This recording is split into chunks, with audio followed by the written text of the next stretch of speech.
St. Kitts and Nevis is a country with a name that sings a song of its past. The two islands sit like jewels in the Caribbean Sea. They are neighbors, close and connected. The name itself tells a story. St. Kitts is a nickname. It began as St. Christopher, given by early European explorers. Over time, sailors and settlers shortened the name. They called it simply Kitts, a friendly, familiar term. The name for the smaller island, Nevis, has a different, more poetic origin. Spanish sailors saw the tall peak of Nevis Peak. Clouds often gather at its summit, forming a white crown. To them, it looked like snow.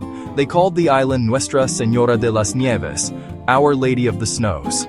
The Spanish word for snow, neve, stuck. The name captures a single beautiful moment seen from a ship long ago. Long before any European flag was planted, the islands were home to indigenous peoples. The Kalinago other groups thrived here, living from the land and sea. Their world was forever altered in the late 15th century. Christopher Columbus sighted the islands, marking the start of a new, often brutal chapter. The English and the French arrived soon after. They saw the fertile soil and strategic location. The two European powers fought fiercely for control. The islands became a chessboard for colonial ambitions, passing back and forth between empires. This era established an economy built on a single, sweet crop, sugar. The age of sugar brought immense wealth to a few European plantation owners. It also brought unimaginable suffering to many. To work the vast sugar cane fields, the colonizers enslaved hundreds of thousands of Africans. Their labor built the fortunes of the islands but came at a terrible cost of human life and freedom. The legacy of this period is deep and complex. It shaped the very fabric of the society that exists today. The struggle for freedom was long and hard.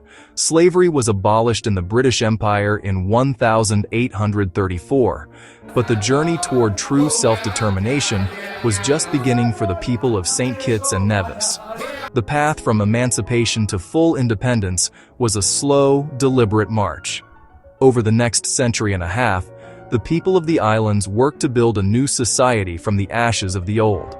They established communities, fought for political rights, and forged a unique identity. Labor unions, political parties emerged. They gave a voice to the aspirations of the majority. Finally, on September 19, 1983, St. Kitts and Nevis became a sovereign and independent nation. It chose to remain a part of the British Commonwealth, but its destiny was now firmly in its own hands. This moment marked the culmination of a long struggle for dignity, freedom, and self-rule. The transition from a colonial past to an independent future has been filled with both progress and persistent problems. The legacy of colonialism created an economy dangerously dependent on a single crop. For centuries, everything revolved around sugar. When global sugar prices collapsed in the 20th century, the economic foundation of the islands crumbled. This led to widespread unemployment and hardship. The closure of the state-owned sugar industry in 2005 was a painful but necessary step. It marked the end of an era that had defined the islands for over 350 years.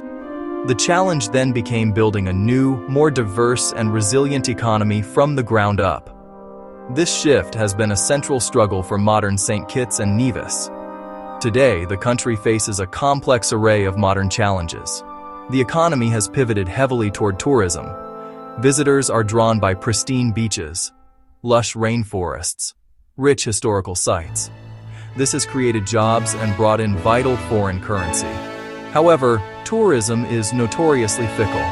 It's vulnerable to global economic downturns, health crises like pandemics. A single bad hurricane season can devastate infrastructure. Beyond economics, environmental threats loom large.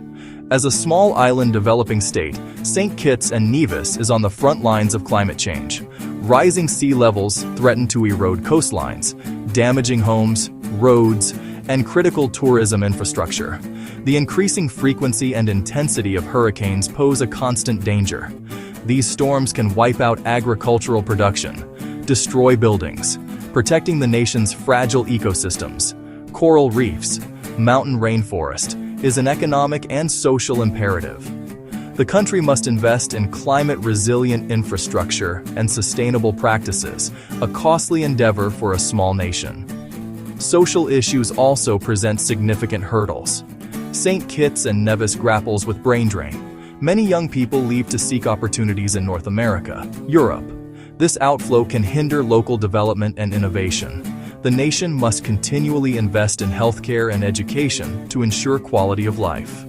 Maintaining these services with a small tax base is a constant balancing act. The culture of St. Kitts and Nevis is a vibrant and resilient tapestry, woven from threads of African heritage, European influence, and Caribbean creativity. It is a culture you can hear, taste, and feel. Music is the lifeblood of the islands, the infectious rhythms of calypso and soca. Calypso singers, or calypsonians, performing. They use music to comment on politics, society, and daily life. Soca provides the high-energy soundtrack for dancing and celebration. The distinctive melodic sound of steel pan music is everywhere. Festivals are the ultimate expression of the island's exuberant spirit. The food of St. Kitts and Nevis tells a story of history and geography. The heart of St. Kitts and Nevis is its people. The population of the Twin Island Federation is relatively small, numbering around 47,000 residents. The overwhelming majority of the population, over 90%, is of African descent. Here, most people speak a local dialect known as Kittitian Creole or Nevisian Creole.